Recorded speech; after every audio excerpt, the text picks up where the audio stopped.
क्या आप fish love के बारे में जानते हैं? मैं नहीं जानता था। तो चलिए आज इसी मौजू पे बात करते हैं, फिश लव। तो दोस्तों किस्सा कुछ यूँ होता है कि एक बार एक महात्मा जो थे वो एक नदी के किनारे चले जा रहे थे और उन्होंने देखा कि नदी के किनारे पे एक नौजवान बैठा है जो कि बड़े ही शिद्दत से मछलियाँ पकड़ रहा है, फिर उनको आग पर पका रहा है और फिर वहीं बैठकर बड़े ही स्वाद के साथ खा रहा था। काफ़ी देर महात्मा वहाँ बैठे रहे जब आराम कर रहे थे और जब वो चलने लगे तो ये नज़ारा देखने के बाद उन्होंने अचानक से उस लड़के से पूछ ही लिया कि बेटा तुम मछली क्यों खाते हो? और उसका जो रिस्पॉन्स था बड़ा स्पॉन्टेनियस था। He said I love fish. तो इस पर वो महात्मा मुस्कुरा दिए और जब उसके चेहरे पे हैरानी देखी तो महात्मा ने बोला कि बेटा यू डोंट लव फिश। अगर तुम सचमुच में मछली को प्यार करते तो उसको पानी से निकाल कर आग पर पकाकर यूं खाते नहीं। दरअसल में तुम खुद से प्यार करते हो और तुम्हें मछली खाना, मछली का स्वाद अच्छा लगता है। वो तुम्हारे किसी न किसी स्वाद को, किसी न किसी गर्ज को, किसी न किसी नीड या ग्रीड को पूरी करती है। इसीलिए तुम कहते हो दैट यू लव फिश। और फिर वो थोड़ी देर रुके और उन्होंने बड़े ही धैर्य से उस लड़के को कहा कि बेटा देखना, तुम्हारे आसपास जितना प्यार, जितने एहसास तुम्हें नज़र आते हैं, most of it is fish love. उन्होंने कहा कि जब हम किसी को कहते हैं कि हम उससे बहुत प्यार करते हैं, दरअसल हमें लगता है कि वो हमारे अंदर के किसी अधूरेपन को, किसी खालीपन को, किसी नीड या ग्रीड को वो इंसान पूरा कर सकता है। इसलिए हम कहते हैं दैट वी लव हिम और हर।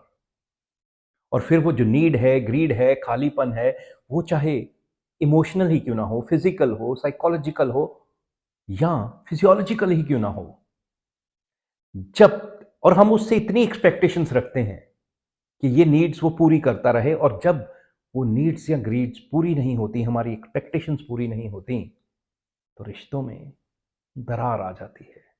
रिश्ते बिखरने लगते हैं और निकल पड़ते हैं हम किसी और रिश्ते, किसी और इंसान की तलाश में जो हमारे उस अधूरेपन या खालीपन को पूरा कर सके। इसलिए most of the love around is fish love.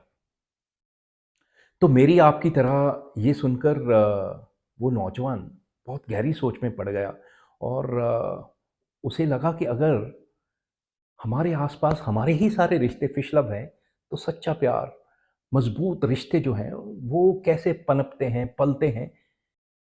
तो यही प्रश्न जो है उस नौजवान ने महात्मा से पूछ लिया। उन्होंने नदी की तरफ इशारा करते हुए बोला बेटा, इस बहते हुए पानी की, बहते हुए नदी की दो तट हैं और अगर पानी इन दो तट के बीच सिमटा ना रहे तो वो सैलाब बन के चारों तरफ बह जाता है।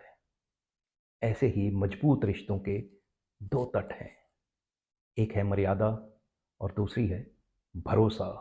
जब तक रिश्तों में मर्यादा और भरोसा बना रहता है, हमारा रिश्ता इसी नदी के पानी की तरह एक लय में बहता रहता है और दूर दूर तक जाकर दरिया का पानी दूर दूर बंजर जमीन तक लेकर जाता है।